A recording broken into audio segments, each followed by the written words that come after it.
Tripping. Tripping with Theo Bowl. Come on, Dre.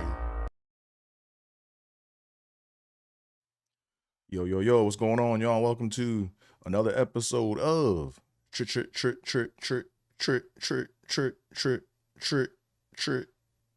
with Theo Bowl. I'm your host, Andre Theo Bowl. Welcome to the show.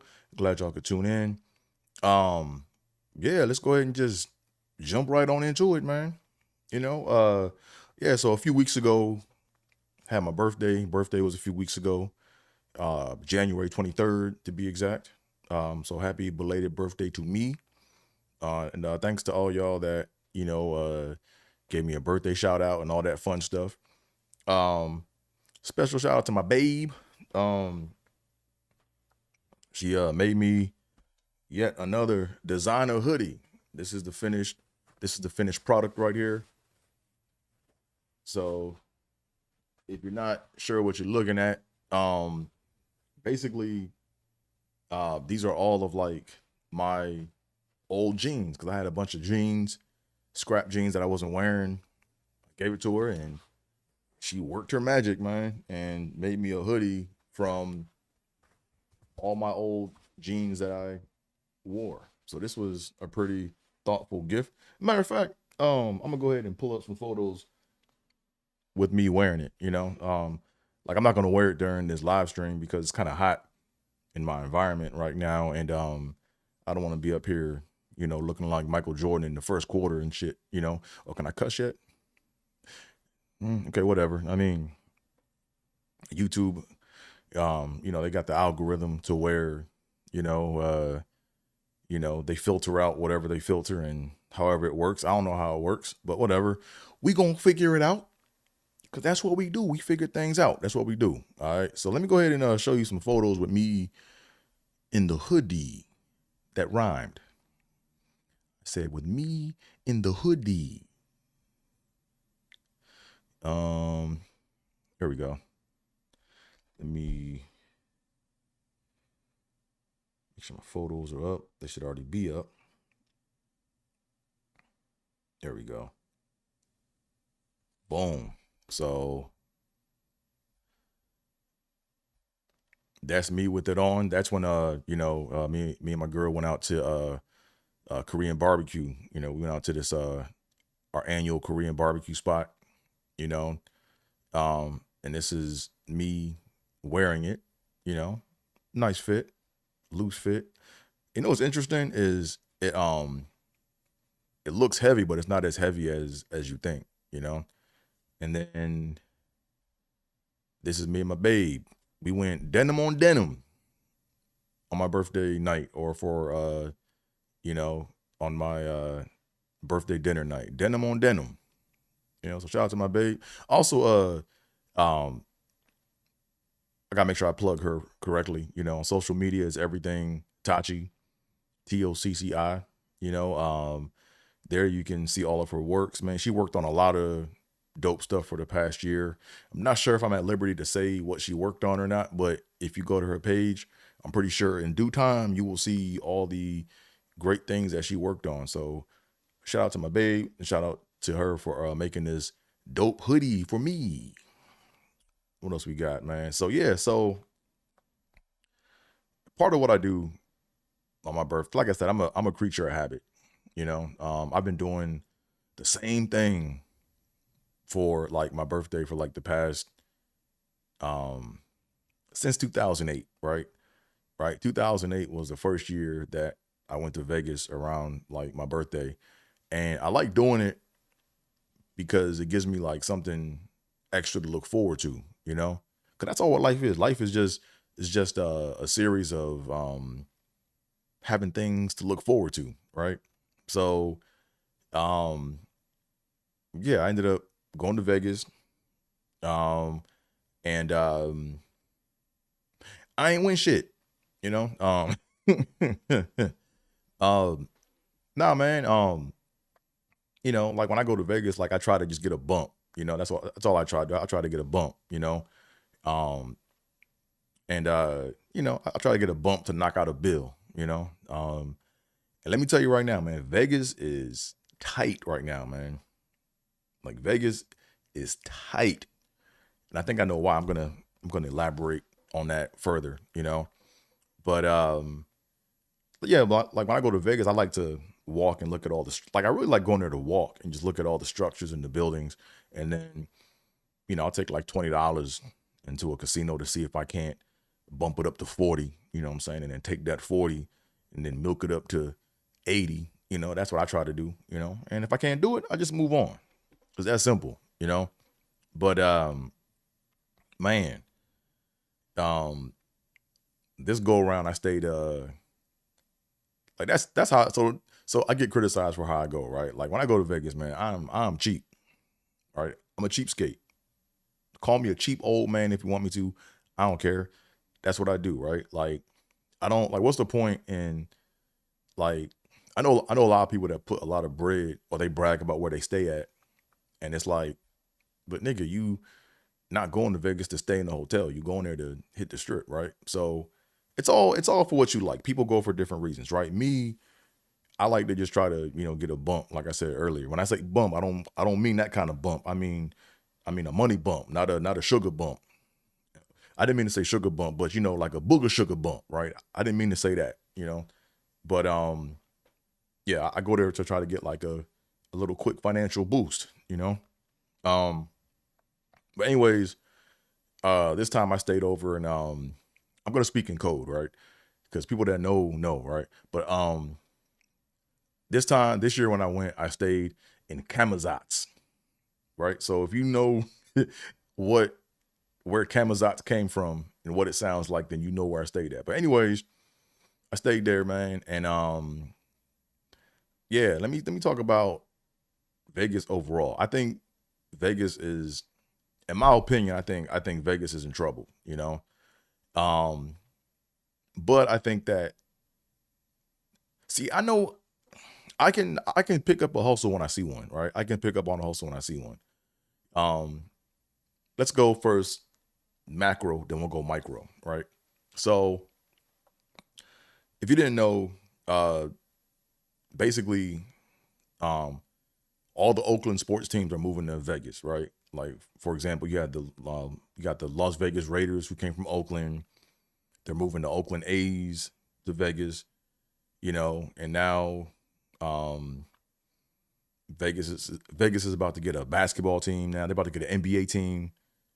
And one thing I'm saying is they're doing a lot of construction and like a lot of building, like they're building a new baseball stadium, which from what I heard might not get built. They already dug all the groundwork up and they actually started building something over there where they knocked down Tropicana. But the baseball, it's going to be a small stadium. I didn't realize it was that small. Like they said it was like something like 29, it's going to seat like 29,000 people and that's it. I'm like, that's small, it's kind of small, and then it's going to cost like $2 billion to make it. So people are trying to figure out, okay, well, how are they going to get the money to pay for it? Or, I'm not here to talk about, whether it's going to get built or not, or the financial aspect of it. But as a whole, what I'm seeing is a lot of constructions, a lot of things being built, and a lot of sports teams that are moving to Vegas. And I'm just curious to know, how all this is going to work, because you got to think, like, for the longest time, like Vegas didn't have any sports teams. Now all of a sudden they might have four sports teams, right? They might, like, they already got hockey, right? You got the Golden Knights.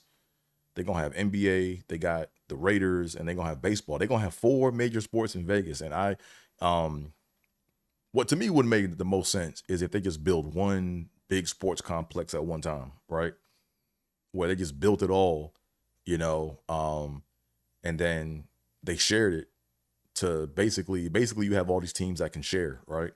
That to me is what would have made the most sense. But they're knocking down all these old hotels, all these old, like, nostalgic buildings, and it's like Vegas is like losing like a lot of its history, Like that's the one thing that I like about Europe, right? When you go to Europe, they keep all their old buildings, like the buildings that were there from the 1300s and the 900s.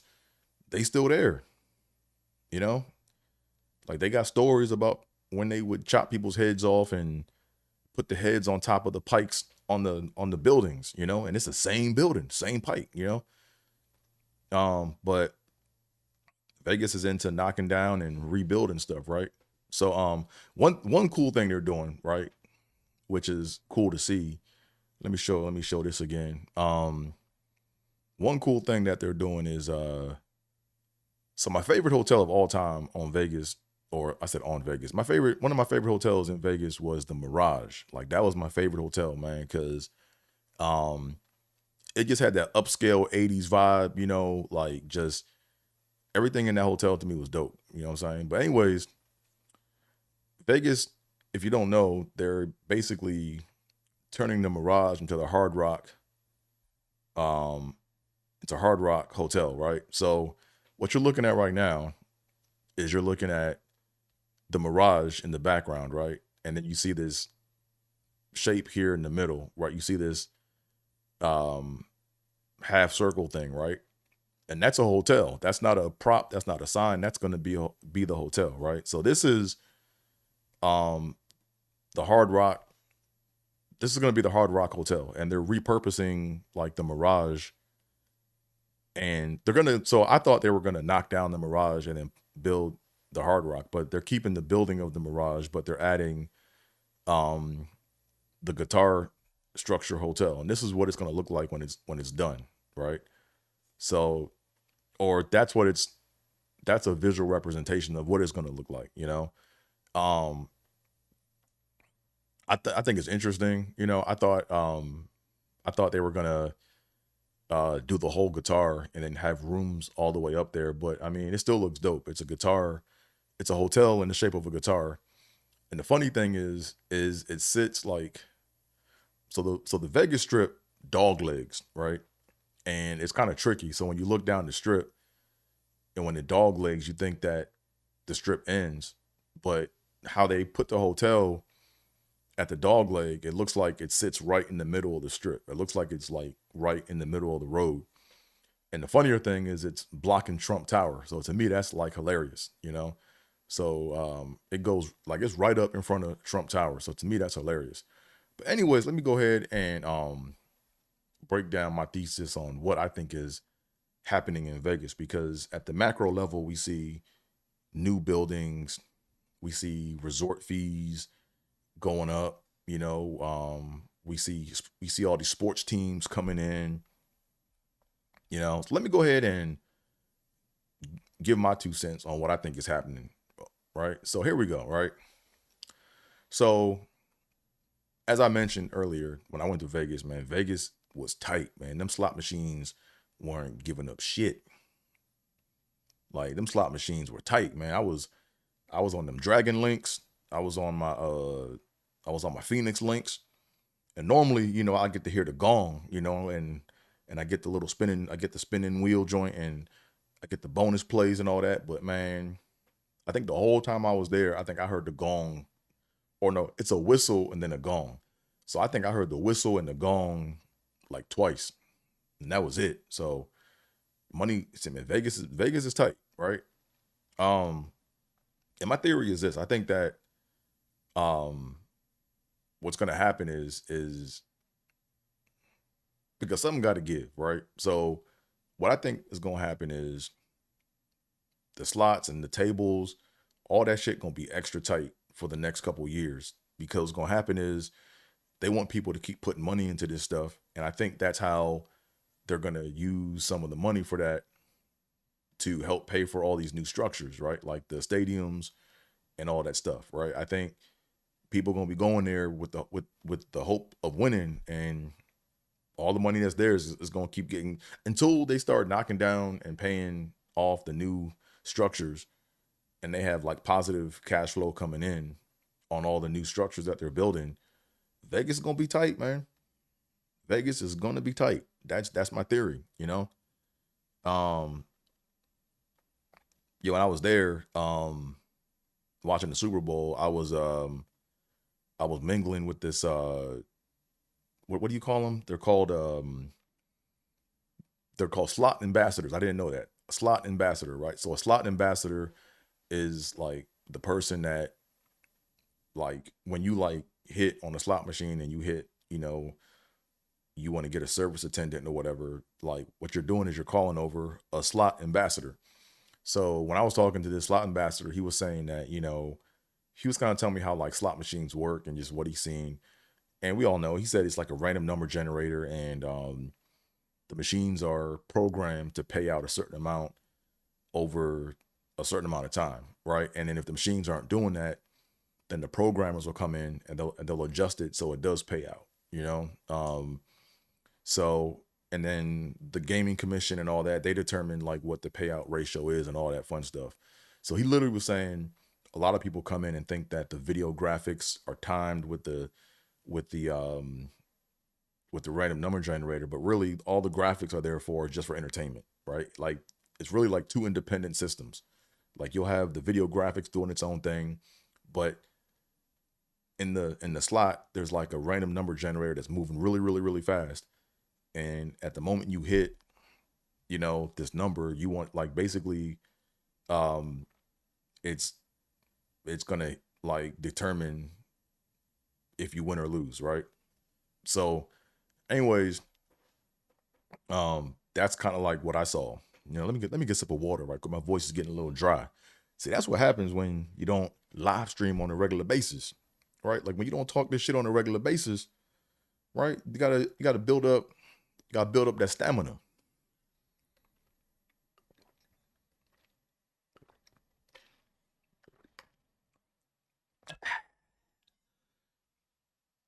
So, anyways, so one thing. So here's what happened. Here's what to me was funny in Vegas, man. This go around, right, nigga. The begging was at an all-time high. Let me say that again. The begging was at an all-time high, and I ain't never seen niggas beg like this in Vegas, man. I mean, it was bad, man. Like on day two when I was there, I got up in the morning, got me some McDonald's or whatever, which I don't like eating McDonald's, but I don't want to be spending too much money on food because I want them in the because I want that money in action. But ain't man, as soon as I come out of my hotel and I'm walking down like in front of MGM, and I think I was heading towards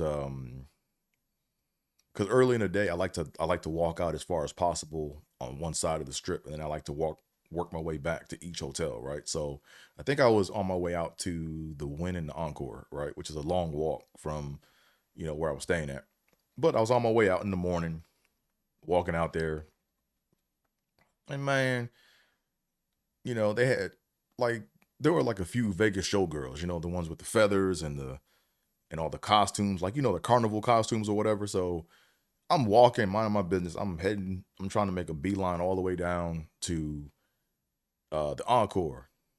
And as I'm walking down there, this one Vegas showgirl is like, like walking towards me. Hey, hey, you want to get a picture? Hey, hey, hey, hey, you want to get a picture? I'm like, nah, I'm good. I'm good. I'm just here to get. I'm just here on my morning walk, right? So as I'm walking, she walking towards me, and she had the blue feather, like I don't know what they call them, but it's like those. It's like a lei or whatever it is, and then like she put it around my neck. You know what I'm saying? And was like not like forcefully, but she was kind of like tugging me like towards her to take a picture. And I didn't want to be like, man, get that off me and just keep moving because that's like an aggressive move. I don't want to look like an asshole. But I'm like, nah, I'm not trying to do no photo. I'm good. And like, nah, I'm good. No, thank you. Then her friend or one of her other Vegas showgirls, they see me and they're like, oh, we got him hooked. We got to try to get him to get a picture. So they were just harassing me to get a photo, and I'm just like, man, I'm not really trying. I'm like, nah, I'm good, I'm good. And they were like, oh, it's gonna be real quick. We can just do it right quick. Like the more you argue, then you're not gonna argue out of it. You can just go ahead and take the picture. I was like, all right, fuck it, let's take the picture. You know what I'm saying? So I went ahead. They had, I think there was like they had a passerby, you know, take the picture or whatever. And then right when they took the picture, the one chick was like, "Oh yeah, so we don't work for free." She was like, "Yeah, so we accept big bills, we accept Cash App." She left all the things that they did, right? So the one thing that they didn't have was the one thing she didn't list was Venmo. And I was like, "Y'all got Venmo? Do you got Venmo? Do you got Venmo?" Nah. I'm like, "That's all I got right now is Venmo." So if you got Venmo, I mean, I can give you something Venmo, but that's all I got. They were like, "You sure you don't have none?" I'm like, "Yeah, that's all I got is Venmo. That's all I got. I ain't got no money on me. I ain't got nothing on me." And I could see her face just go from happy and like, being polite to like, "Man, fuck this." Like she was angry. I could tell. And I was like, "Man, good. Let me be on my way." So lesson learned, man. What I learned from that was from that point on, when anyone comes up to you, your response is, "I have no money."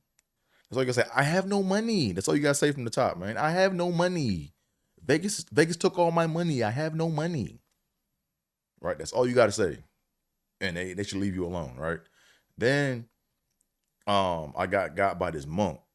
Right. They got a lot of these. I don't man, they got these monks all on Vegas. I'm not sure how long the monks have been on Vegas, or they're fake monks, because really they should be in a monastery somewhere chilling or doing their meditation. But instead they on the Vegas Strip.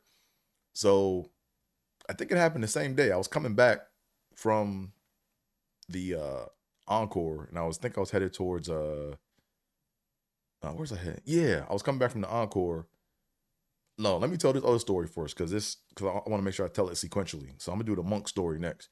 So, um, man, I'm in where was I at? I was in yeah, I'm in the Encore, and let me see something right quick. Boom, boom, boom. How do I get my chat up in here? Because I wanted to make sure I could see my chat, and I want to be able to see it all in one place. Studio mode. Okay, I'm not gonna worry about my chat right now. Um, I just want to see something right quick. Let me just see this. How do I get my chat up in here? Because I wanted to make sure I could see my chat, and I want to be able to see it all in one place. Yeah, I'm not gonna worry about it. Studio mode. I gotta figure this out. Yeah, I'm up in here like a baby boomer trying to figure this shit out, but it's all good. Anyways, now, okay, let me. This is really tripping me out. I don't want that. Go away. I want. I got 2 viewers. Man, where the hell did it put my chat at in this joint? Oh, I'll figure it out next time. So if you're in here, viewers, and you're chatting, sorry, I don't have the chat up. Um, let me do this right quick.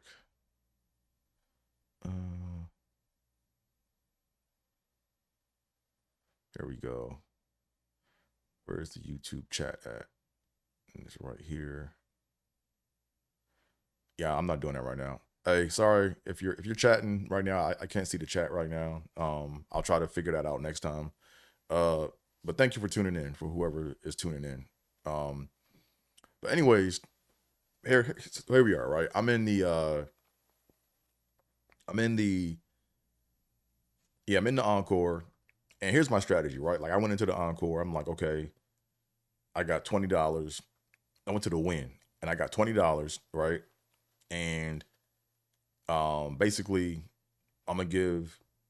Basically, I'm going there like to eat to one machine. I'm gonna basically risk $5, not all at one time, right? But I'm gonna put in my 20 or whatever it is, and then once my 20 is gone from any machine or however many machines I play at the Win, I just move to the next hotel, right? I'm not there to feed a machine so someone else can get rich.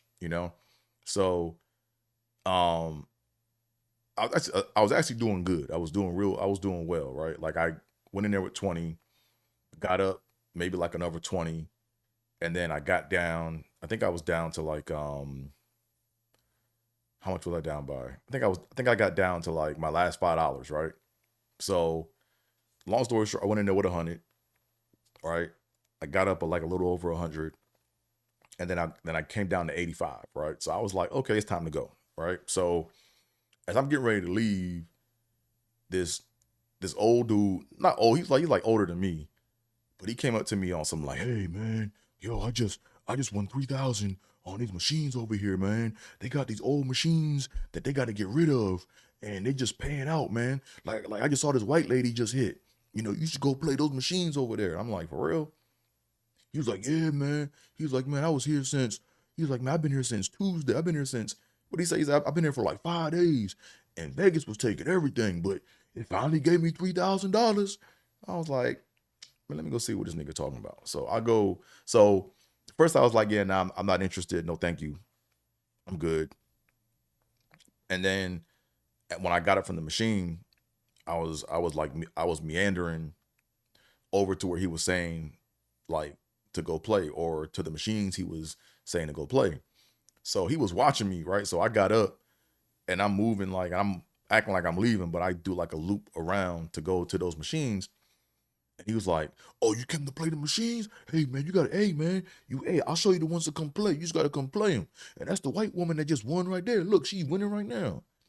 So I'm like, let me go see what this shit is about. So I sit down, and he's like, "Yeah, man, he said, put your money in, man. I'll show you what to do." And that's where I fucked up, right? So it was a video poker slot machine, and I'm like, I don't know how to play this shit. So he's like move, like he didn't touch the machine, but he was like, "Yeah, push this and push that. Yeah, double up here and do that. Yeah, you got to do this and do that, right?" So I'm like, okay, and I'm looking on the screen. I'm like, yo, where's my, I'm like, where's my credit count at? I'm like, where's my credit count at, right? I'm like, then finally, I'm like, where's the credits at? And he's like, oh, it's right here. So I went in with this shit with 85, and then my shit down to like 50, which is beyond my limit. And I was like, nah, bro, I'm done, man. I gotta take this shit out. So I took my slip out, cashed out. Man, I had $25 left, man, because it was a $2 it was like $2 per credit.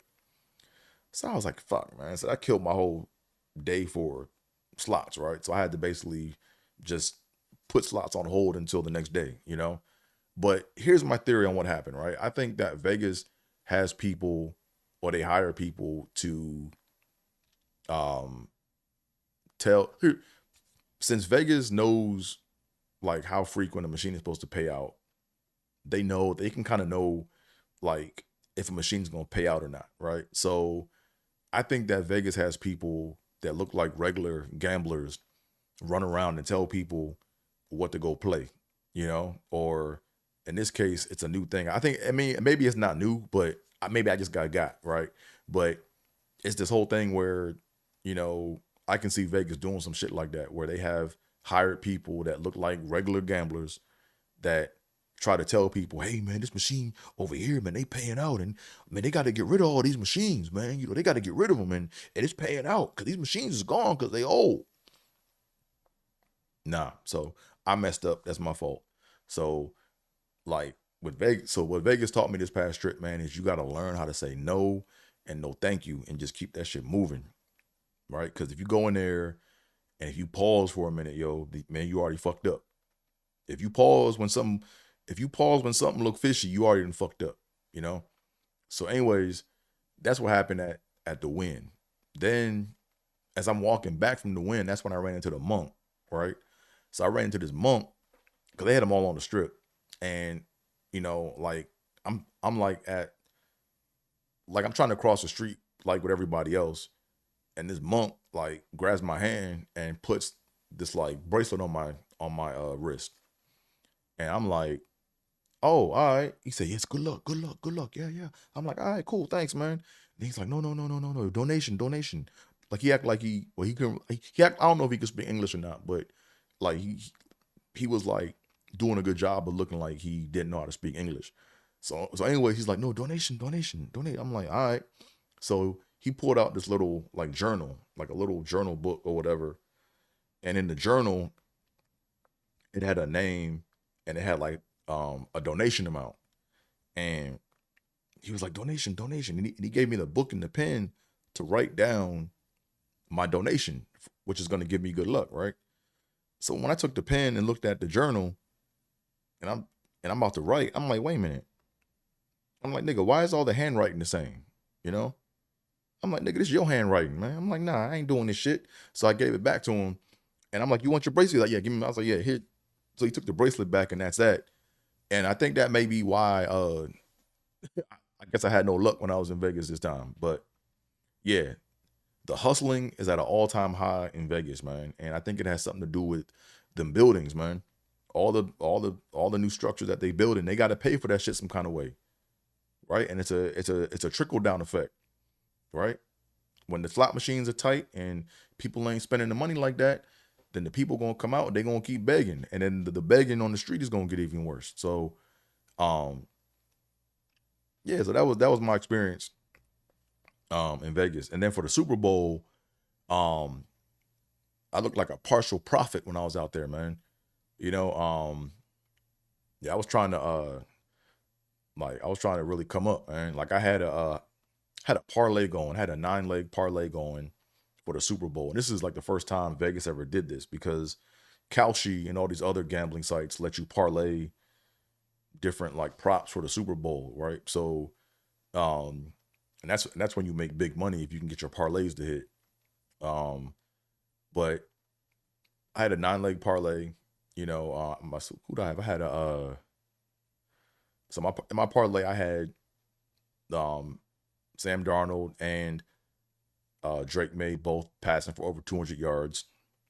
I had Rasheen Shaheed scoring an anytime touchdown. I had Jackson Smith and Jigba with an anytime touchdown. I had Njigba getting 7+ receptions. Then I had Njigba getting 75+ passing yards.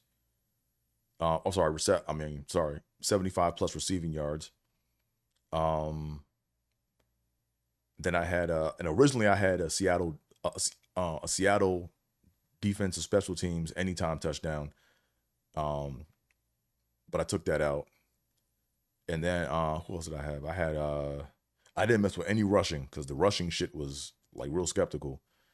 But the one pick that I had that really I think impressed me, which I got right, was I had Matt Collins anytime touchdown, right? Because I looked at the data, I looked at the numbers, and he was due for a touchdown, right? And I told everyone for the Super Bowl, I said, I don't know where the points are going to come from the Patriots in the Super Bowl, right? I just said, I don't know where they're coming from. I said, but I do know that Matt Collins is going to get a touchdown, right? And he did. He got an anytime touchdown. So, and Vegas is funny, man. Like I remember I was in the Aria, and it was funny. I was in line to put some money down so I could do my sports betting, right? And man, it was crazy, man. So I get in there and I'm in line, and then I go to put my money down because you can do your sports picks from the app, you know, from the MGM app or whatever. So so I get in line, and then I tell the clerk at the front, I'm like, yeah, I want to put down. She goes, how much are you trying to? I said, I'm here to put some money into my account, right? And then she was like, how much? I said 100. She goes, 100,000. I'm like, nah. I said $100. And she was like, oh, well, there was a guy ahead of you. He said the guy ahead of you he said the guy ahead of you just put $1 million into your account, you know. Excuse me. Get some of this water. And that shit was crazy. You know what I'm saying? She put it like she said, the dude in front of you just put $1 million, into his account. I was like, oh, damn, they out here putting money down for real. And then when I was in Caesars on the day of the Super Bowl, I was in line, like, you know, chit chatting with these two guys, and they were like talking about what they were doing, and one guy was like, "Yeah, man, you put that 20,000 down on that, man, you gonna really come up off that." So I'm like, 20,000. I'm like, shit, I can't put no 20,000 on nothing, shit. But they were like asking me like, what am I playing? I was like, look, man, I said I don't know where the points are coming from, but I think Mac Hollins is gonna get an anytime touchdown. They were like, yeah, I like that, I like that, I like that, and lo and behold, it happened, right? So, anywho, that was my experience or my trip down in Vegas. Um, excuse me. Um, what else, man? So today's question that I'm gonna trip on, right, and pontificate on, if that's even the right word to use in this sentence, is the question is this. All right, here's the question. Uh, the question for today is, how much of your peace depends on strangers? Think about that. How much of your peace depends on strangers? So when I thought about it, I was like, shit, damn near all of it. You know, like strangers basically can hold you hostage with your peace. You know, first thing I think about is when I lived in my apartment back when I was in Orange County. When I was in Orange County, I had this neighbor. Like towards the end of my tenure or my stay at these apartments, I had this neighbor that was noisy as shit. Man, this dude, like, he must have had like he had subwoofers or some shit in his apartment, and I guess he was playing video games or something, man. But every time he would come in from work, man, my whole wall would just rattle. Like my windows would rattle. You know, it was just I got like I got tired of that, man. Like it got old. Then finally he moved out, and when I saw him moving out, I was like, thank God, yes, thank you, back to peace, right? That's when the crazy motherfucker came in, right? That's when the crazy motherfucker moved in that was going around and threatening people, you know, uh, just saying all types of crazy stuff. So, um, one thing I thought about was this, right? Let's get back to the noise thing, right? Because call me old, call me a crab, call me whatever you want to call me, man, but I do not like hearing outside noise in my like wherever I'm staying at. I do not like outside noise wherever I'm at. We got all this like there's too much technology, man, to like be inconsiderate. Like all that subwoofer, all them loud speakers and shit, man. We don't want like, man, don't nobody want to hear that. Like I got my Bose headphones, I got things to where I can play the sound directly in my head or through my headset to where I don't have to disturb anyone else around me. Um but I thought of this invention, right? I thought of an invention. And here's the invention I thought of, right? Um, because we have this issue at a property that me and my mom manage, right? Where people can get noisy and get loud, right? But what we need I'm just gonna explain the device, right? Basically what it is think of it looking like a thermostat in like your apartment or wherever you're at, right? And it goes um basically it's basically like a receiver or some sort of device that attaches or is installed on all like major walls in your unit, right? And basically what happens is the property manager can set like the threshold for what noise is too much noise, right? And then it's like categorized by like bass, like in terms of like vibrations or like wall vibrations, and then high pitch sounds, right? So we have that in place, and then the end user or the property manager can set those levels to whatever they need to be set at, you know. And then if a unit is like if the sound that a unit is making is going beyond like that threshold or that sound, or the allowable threshold, it sets off an annoying, like loud, high pitched sound within their apartment, right? So think of it like a smoke detector, right? When your smoke detector goes off, the shit is loud, and you gotta go do something to get the sound to stop, right? Or you gotta figure out if there's smoke or anything in there, right? Same thing with noise, right? But it's like what you're producing as opposed to, what's, well, yeah, it's the same thing, right?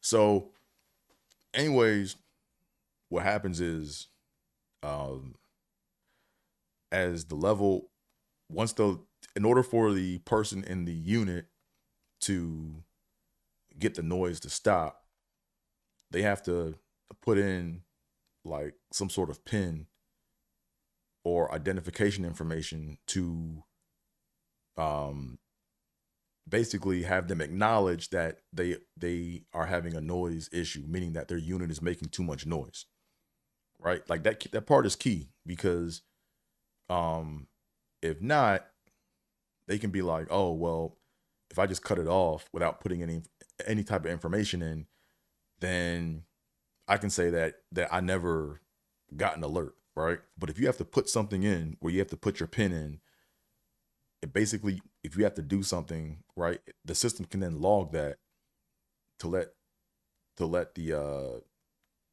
system know that the person acknowledges that they're making too much noise. And then that opens the window up to where they can go and now cut down their volume or turn down their bass or whatever it is to where the noise stops, right? And then once it stops, that's that. So from that, if you can get those series of events to happen, and then if you can collect that data or that information, now you can like start to set fines based on that. Right now you can start to set fines on that. Like now you can say, look, first time occurrence is X amount of dollars, second occurrence is something crazy, then third is like whatever, right? But now you have a way to regulate noise within your environment, right? Not sure if that's being done, but that to me is what would make sense from a common sense perspective, you know? Um, because here's the thing, right? Is I don't like to snitch, you know? Like I don't like to snitch, but if people are like, if I'm in a hotel or somewhere else and people are just being like unruly and just making noise like unnecessarily, I'll call the police and just ask them to do a wellness check, man. Make sure the people okay over there, because like you don't want to be in a situation where you go knock on people's doors to tell them to turn their shit down, right? That's something I don't do, and that's something I don't recommend, But that's just um, an idea that I had. But I think a lot of people's peace depends on like strangers. Like it depends on you know how how it depends on how aware other people are of other people. That's one thing about me, right? Is I'm always not just thinking about me and what goes on like around me, but how my actions and how my activities can affect somebody else, right? Because at the end of the day, like I don't want um like I put myself in other people's shoes, right? Like I'm like, if I'm doing this and this is making this noise, how is this gonna affect somebody else? And if it's gonna affect somebody else, and if I'm not gonna like it, I'd be like, you know what, let me go ahead and change up my behavior, right? It's all about being aware. That's all it is, right? Just self-awareness. And I think a lot of people nowadays are just not self-aware because they just don't care, you know? So a lot of, your peace it depends on strangers and if they're self-aware, right? Like when I was in Orange County, the dude that was playing video games and had the subwoofers right against my wall, making my whole apartment vibrate, he wasn't very aware of that. Like he wasn't self-aware, Like if I did the same shit to him at like 2 o'clock, 3 o'clock in the morning, he probably wouldn't appreciate that, right? And then when I had the crazy dude move in next, when the crazy dude moved in after him, you know, um, that, you know, how would he have liked it if I was like, stalking him, right? Like waiting for him to come home just to open up my door to play peekaboo. Like that's I'm not sure what game or what toy it was, but like I forgot what toy it was, man. But basically it's like um these doors that open up and someone would like pop out and do this shit and then go back in their doors. Right? I forgot what game or whatever that was, but that's what he literally would do, right? That's what he did so many times, man. Like as I'm coming up the stairs, I could hear his feet, shuffling like Fred Flintstone, He'd come to the door, to open the door up and to look out the door. I'm just like, and then like if that's all he did, I would just be annoyed, right? I wouldn't be like mad about that. But he was open up the door and then would say crazy shit and then just stare at you, Like he would say like crazy shit, man. Like, like if the neighbors downstairs don't stop making noise, I'm gonna put them all in boxes and lock them away. I'm like, oh, okay. And like there was this one neighbor downstairs, like it was a family, it was a wife, and it was an Indian family. It was a wife, a husband, and they had like a newborn. And the wife or whatever would sing to the newborn outside in the morning, And one day I saw my neighbor and he just was like, "Yeah, man, that lady downstairs with the kid, man. Yeah, I think she's possessed by the devil." I'm like, "What?" He's like, "Yeah, she's possessed, and that's no environment for a kid to be in. So, yeah, I'm gonna call Child Protective Services." She said, "Yeah." So I told the husband, "Hey, man, control your wife and stop being possessed by the devil, because if so, I'm gonna call Child Protective Services to take the kid, because the kid shouldn't be in an environment like that." I'm like, "You told him all that?" I'm like, "Man," I'm like, "How are you even standing here?" Right? So, anywho, man, those are just my thoughts, man, for the day. What are your thoughts? Put it in the comments, man. How much of your peace depends on strangers? You know, how do we quantify that? Right? Anyways, um, I'm done tripping. I'm done rambling. Uh, AT is where it's at on most forms of social media. So until next time, I'm out of here, folks. Peace. Yep.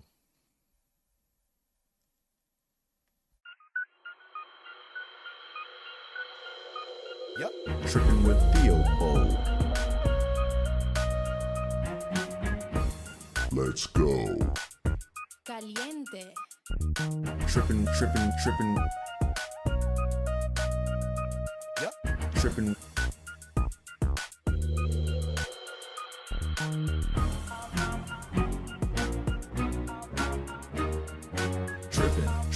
Tripping. Tripping with Theo Bowl.